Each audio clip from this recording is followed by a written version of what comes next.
大家好，今天给大家分享这台长虹32寸 LCD 液晶电视的维修。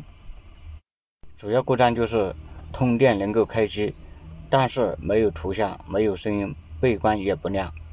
今天给大家分享一下检修思路。这台电视的内部电路结构由这块绿色的主板和这块黄色的电源板组成。由于电源板上面设计有背光升压电路，我们习惯把这种板叫做2合一电源板。通电能够开机，但是背光不亮。我们首先检查一下电源板有没有给背光升压电路提供24伏的供电。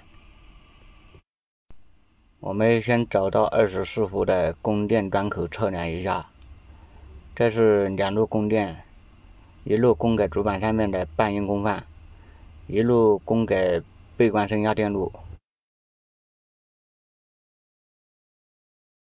24伏正常，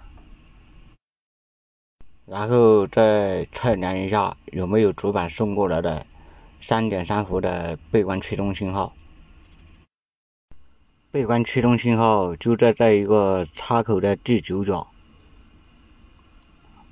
我们测量一下，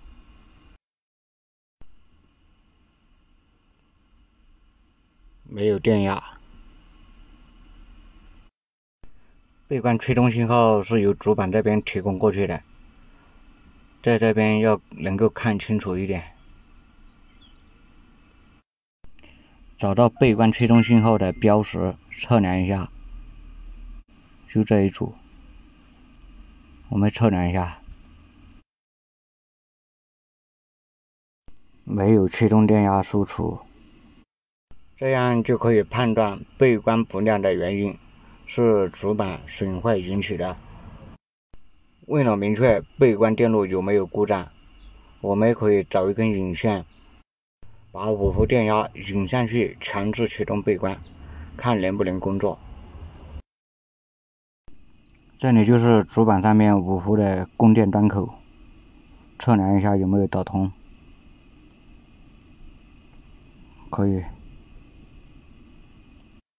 然后再把背光驱动的插线拔掉，这样以免产生回路。再把5伏插进去，就是连接背光信号驱动端，亮了。大家仔细看一下，这个散热孔里面背光已经强制点亮。再重新试一遍，让大家看清楚一点。好，强制启动背光。